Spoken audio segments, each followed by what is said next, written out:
10, वो 10 दिक्पाल भी धनुष को पकड़े हैं, कोई उठा ना पाए।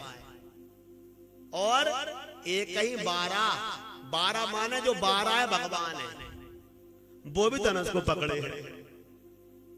और सिर में क्या आया? भूप यानी भू जो पृथ्वी है, वो भी धनुष को पकड़े हैं। लगे 58 तरई न तारा। अब जिसको 10 दिक्पाल पकड़े हुए, पृथ्वी अपने वजन से पकड़े हुए, शेषनाग जिसको पकड़े हुए, 12 भगवान जी धनुष को पकड़े हुए, बताओ क्या वो धनुष कभी टूट सकता है? किसी से उठ सकता है? प्रेम से कहिए राधे राधे। एक बात और तीसरी, राजा जनक ने ये प्रतिज्ञा क्यों की कि जो धनुष को तोड़ देगा महाराज, उसी से मैं सीता का विवाह कर दूंगा।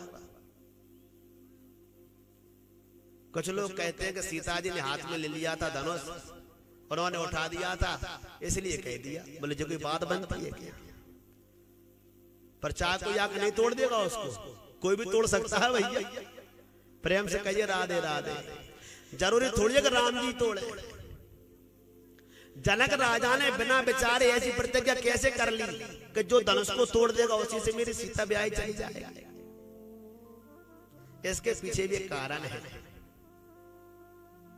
कि एक बार जनक राजा अपने गुरु के पास गए, और जब जनक राजा अपने गुरु के पास गए तो गुरु से जाकर कहा कि हे गुरुदेव, मेरी जो बेटी सीता है वो विवाह के योग्य हो गई है, इसलिए आपसे प्रार्थना है, निवेदन है कि आप कोई सुंदर वर देख लीजिए सीता के लिए। तो गुरुजी ने राजा जनक से कहा कि सीता तुम्हारी बेटी है? जनक राजा ने कहा हाँ महाराज मेरी पुत्री है। बोले तुम्हारी पुत्री है सीता? जनक ने कहा हाँ महाराज मेरी पुत्री है। बोले सही बताओ तुम्हारी पुत्री है सीता? तो जनक राजा कहते हैं महाराज मेरी पुत्री नहीं है। तो किसकी है? बोले पृथ्वी महारानी की पुत्री है। बोले आप सही बोले हो। प्रेम से कहिए राधे राधे। तुम्हारी पुत्री है? बोले नहीं नहीं मेरी नहीं है। किसकी है? बोले पृथ्वी माता की है, मुझे पृथ्वी माता ने दी है। तो पृथ्वी माता से कहो कि अपने बेटे के लिए कोई सुंदर वर देख लो, क्योंकि मां से अच्छा और कोई वर की पहचान नहीं कर सकता महाराज। तो बोले पृथ्वी की प्रार्थना में कैसे करूं? उन्होंने मंत्र बताया, इस मंत्र का जाप करो, पृथ्वी माता तुमको दर्शन देंगी। तब उनसे कहना जो वो कहें वही तुम करना। जनक राजा ने भजन किया, भजन करने के बाद पृथ्वी माता प्रकट हुई। पृथ्वी माता ने कहा क्यों जनक मुझे क्यों याद किया? जनक राजा ने कहा हे माता आपकी बेटी विवाह के योग्य हो गई है, आपकी बेटी मेरी नहीं।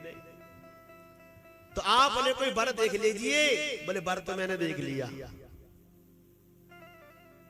चिंता ना करो, पर जनक को बताया नहीं।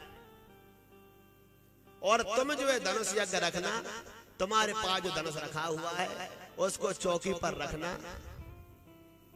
मैं पूरे अपने भार के सहित उस धनुष को पकड़ कर रखूंगी और उसी से वो धनुष टूटेगा जिससे मैं चाहूंगी। तुम धनुष यज्ञ रख लेना।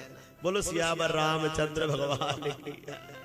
इसलिए राजा जनक ने धनुष यज्ञ रखा था पृथ्वी की आज्ञा लेकर के, और जैसे राम आए ना तो तुरंत उन्होंने धनुष को तोड़ दिया।